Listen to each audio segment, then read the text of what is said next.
Quando você inicia o tratamento endodôntico, você se preocupa com a quantidade de dentina sadia que você corta durante o acesso e a instrumentação? Você acha justo que para facilitar a sua vida, você corte um pouquinho mais de dente? Afinal, o dente é seu ou é do paciente? Nesse vídeo nós vamos conversar a respeito disso. Eu quero te sugerir alguns procedimentos simples para tentar economizar dente sadio e falar um pouquinho a respeito da importância disso. Vamos lá?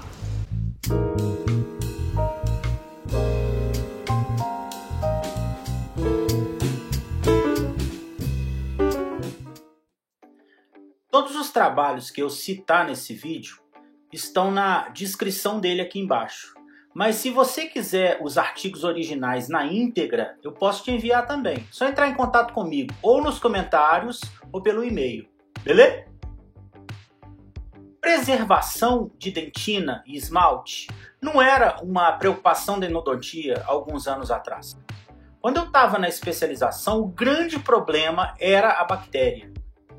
Justificava-se uma instrumentação mais agressiva, cortar mais dentina, para, por exemplo, atingir uma bactéria que estivesse alojada profundamente nos túbulos dentinários. Depois que você terminou o tratamento endodôntico, qual que você acha que pode ser a principal causa para esse paciente perder o dente, ter que extrair o dente? É a bactéria? É a falha no tratamento endodôntico? Não. E olha que eu sempre achei que fosse, mas não. Cárie, problemas periodontais e fratura. Em relação à cárie e os problemas periodontais, nós vamos precisar da ajuda de colegas. Mas em relação à fratura, tem algo que a gente pode fazer. O quê? Cortar menos dente durante o acesso e durante a instrumentação. Ah, não acredito em você não. Tudo bem, não precisa acreditar em mim. Mas acredita na ciência. Tem vários trabalhos mostrando isso aí, você pode até procurar suas próprias fontes. Aliás, hoje em dia, com uma gugada de 30 segundos, você descobre que eu tô falando besteira ou não é. Aquela história de o professor é que detém o conhecimento. Ih, para com isso, já acabou há muito tempo. Não existe isso mais não. Hoje em dia, o que a gente faz é selecionar a informação e facilitar o entendimento dela. Olha esse trabalho aqui, por exemplo. Esse trabalho de 2012 avaliou a razão pela qual os dentes tratados endodonticamente tiveram que ser extraídos depois de um tempo. Aqui na tabela a gente consegue ver que dos 236 dentes, então, que tiveram que ser extraídos depois de 40 meses de estudo, 40 meses dá um pouquinho mais de 3 anos. Olha bem, os dentes que tiveram que ser extraídos porque o tratamento endodôntico falhou foram 38 no total. Agora, os dentes que tiveram que ser extraídos por causa de fratura na coroa ou na raiz somam 116. Ou seja, muito mais dentes tiveram que ser extraídos por causa de fratura do que por causa de falha no tratamento endodôntico. Esse trabalho é de 2019, avaliou a etiologia da extração de molares e pré-molares depois do tratamento endodôntico. E eles observaram que a principal razão foi cárie subgengival, o percentual é de 63% aproximadamente. Depois, fratura radicular vertical, 25%. E a razão endodôntica, ou seja, abscesso, ficou em torno de 12% aproximadamente. Essa conclusão desse trabalho de 2006 aqui também é bem interessante. Os autores concluíram isso aqui, ó. A fratura dentária tem sido descrita como o principal problema da odontologia e é a terceira maior causa de perda dentária depois da cárie e da doença periodontal. Acesso e instrumentação. 2 momentos que eu queria te propor cortar menos dente. Eu vou te dar sugestões a respeito de como fazer isso. Primeiro no acesso. Deixa eu te perguntar, você usa algum tipo de magnificação? Lupa, microscópio, bem iluminado, de qualidade? Sim ou não? Porque no acesso, quanto mais você enxerga, menos você corta. E eu vejo isso claramente nos alunos da graduação na Newton Paiva. Geralmente eles usam essas lupas, ainda que as mais baratas, mas quando ele enxerga melhor, os acessos ficam muito mais conservadores. Então minha primeira dica é essa: use algum tipo de magnificação com iluminação adequada. Assim você enxerga melhor e corta menos. E em relação à forma da cavidade? Olha, eu sei que na maior parte das vezes o dente já chega para a endodontia todo cariado e muito destruído. E sobre esses casos aí não tem muito o que falar mesmo. Tudo bem, mas e nos casos quando a destruição é mínima? Aí sim você pode ajudar bastante seu paciente. Olha esse outro trabalho aqui. Trabalho do Journal of Endodontics de 2017. Os autores compararam a resistência à fratura de dentes tratados endodonticamente quando realizados 3 tipos de acesso radicular. Olha aí as 3 cavidades. A primeira, TEC, roxa, é o preparo tradicional, recomendado nos livros de endodontia e que manda que a gente tenha uma linha reta paralela ao longo eixo da coroa, permitindo visão direta da entrada dos canais. Olha a visão oclusal desse tipo de acesso. A segunda, SEC, verde, é um acesso mais conservador que preserva boa qualidade de dentina. Olha pelo oclusal, como a cavidade fica bem menor. Para realizar com segurança esse acesso é necessária amplificação, senão complica. A terceira, NEC, vermelha, é um acesso ultraconservador que popularmente tem sido chamado de acesso ninja. Esse aí preserva muita estrutura, mas para fazer tem que ser com microscópio e muito treinamento e experiência. Eu uso microscópio, mas esse aí eu não faço. Para mim esse aí é demais. Muita gente boa faz e eu confesso que eu não consigo. Olha aí lateralmente a diferença entre os 3 acessos em relação aos tamanhos das cavidades e proporcionalmente a quantidade de dentina removida. A linha vermelha, a cavidade ninja, a linha verde, a cavidade conservadora e a linha pontilhada para a cavidade tradicional. Observe a diferença. Veja o quanto de dentina está sendo conservada a mais quando a gente realiza a cavidade tradicional.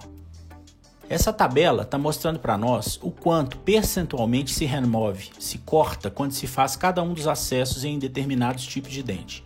Por exemplo, veja, no molar inferior, o acesso tradicional remove 16,5% de esmalte e dentina, e um acesso conservador removeria 7,3%, um acesso ninja 4,8% apenas. Mas veja o premolar superior, que é um dente muito suscetível a fraturar depois do tratamento endodôntico. No preparo tradicional, você remove 22% de tecido dentário e no preparo conservador, 13,4%. Olha a economia de tecido. Sabe o que essa economia de tecido gera? Gera resistência. Olha essa tabela aí, ó. Para fraturar um molar inferior com o preparo conservador, precisa de uma carga de 1.400 newtons. Mas se o dente tiver sofrido preparo tradicional, cai para 923 newtons. Agora deixa eu te mostrar um negócio muito importante. Já ouviu falar em PCD? Dentina pericervical? Guarda esse nome, dentina pericervical. Esse trabalho do Journal de 2019 utiliza um modelo já bem conhecido, que é um método de previsão de resistência chamado elemento finito. Uma das afirmativas do autor é que quando se remove menos tecido duro, diminui-se a concentração de estresse. Essa concentração de estresse é que leva à fratura do dente.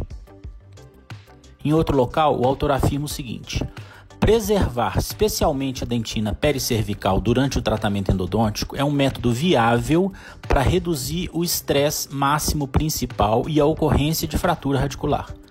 A dentina pericervical é uma zona crítica localizada aproximadamente 4 mm apicalmente e cervicalmente da crista óssea alveolar.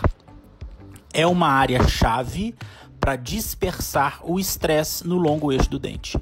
O preparo conservador efetivamente reduziu a concentração de estresse, mantendo a dentina pericervical em grande extensão. E esse esquema mostra onde fica a dentina pericervical, que está marcada em azul. Aí 4 mm para cima e 4 mm para baixo da crista óssea, que é mais ou menos na linha melossementária. Presta atenção que de 2 a 3 milímetros para dentro da entrada do canal ainda temos dentina pericervical. Tem que lembrar disso quando a gente for falar de gates, ok? Ah, mas o acesso reto, direto, visual até as entradas dos canais facilita muito a minha vida. Eu sei, mas o dente é seu ou é do paciente? Será que, apesar de dificultar um pouco a sua vida, que pode ser minimizado com treinamento, mas proporcionar que o paciente fique mais tempo com o dente na boca, não vale a pena? Olha aqui esse trabalho, clássico. Esse trabalho de Clark Kademi de 2010 é a base filosófica para a gente pensar em um novo tipo de cavidade endodôntica. Em determinado local do trabalho, os autores afirmam uma coisa muito interessante. Eles dizem que o acesso endodôntico tradicional tem estado centralizado sob o ponto de vista da endodontia, prioritariamente focado nas necessidades do operador e desassociado das necessidades restauradoras e das necessidades dentárias. Os autores chamam a atenção que as 3 necessidades deveriam ser levadas em consideração: a endodôntica, a restauradora e a dentária. Por exemplo, vê se tinha necessidade de remover essa dentina pericervical aqui, abaixo da seta vermelha. Esse local, apontado pela seta azul, é exatamente a região de dentina pericervical que precisava ficar e saiu. Será que não daria para fazer um acesso conforme delineado nessa linha preta? Olha a quantidade de dentina pericervical que a gente economizaria. Ok, e em relação à instrumentação, o que eu posso fazer para economizar dentina? Então segura que lá vai e é polêmico. E eu vou arrumar um monte de inimigo agora. Não uso broca de Gates há muitos anos. E não acho que ela deve ser usada durante a instrumentação. Por quê? Olha, e eu nem vou falar que é por causa dessas aberrações aqui. Se é aberração, isso aí com treinamento você não faz essas bobagens não. Quer dizer, de vez em quando faz. Mas isso aqui dá para evitar com treinamento. Não é por isso que eu não recomendo broca de Gates. Lembrem-se que nos milímetros iniciais dos condutos eu ainda tenho dentina pericervical. Preciso economizar dentina pericervical? Você sabe o quanto que você corta quando você faz uma sequência comum de Gates 2, 3 e 4, recuando 2 milímetros de uma para outra? Você sabe que a Gates 2 corresponde mais ou menos a uma lima 70, a 3 mais ou menos a uma lima 90 e a 4 mais ou menos a uma lima 110, certo? Então, fazendo esse recuo de 2 em 2 milímetros, você está, na verdade, fazendo um preparo taper 10. Só fazer as continhas. Taper 10. E taper 10 é muito? Eu acho que taper 10 é muito. Quer ver? Dá uma olhada nesses caras aqui agora, aqui, ó. Nesse trabalho do Journal de 2018, os autores avaliaram o impacto da cavidade de acesso e do taper da instrumentação sobre a resistência dentária. E eles concluíram que o preparo taper 4 mostrou a maior resistência, 259, e o preparo taper 8, o menor nível de resistência, 168. Entre os grupos Taper 4 e Taper 6 não houve diferença significativa, mas o grupo Taper 8, sim, houve diferença e foi estatisticamente menor do que os outros. Ou seja, quando realizado o preparo Taper 8, houve uma diminuição significativa da resistência à fratura. A gente está falando de preparo Taper 8, imagina preparo Taper 10. Aí vem uma pergunta que é a de todo mundo que adora usar Gates. A curvatura inicial do canal vai aumentar? Vai aumentar. Vai forçar mais os instrumentos? Vai forçar mais os instrumentos. Mas hoje a gente tem instrumentos que suportam tranquilamente essa curvatura a mais. Os instrumentos de níquel titânio evoluíram muito, sabe? Vai precisar de treinar mais? Vai. Como tudo na vida, aliás, né? Mas, a meu ver, o benefício para o paciente é muito grande. Manter o dente na boca. É isso, pessoal. Ó, se eu não te convenci de nada que eu falei aqui, tudo bem. A gente não deve sair acreditando também em todo mundo, não. Agora, busca as suas fontes. Dá uma lidinha a respeito desse assunto.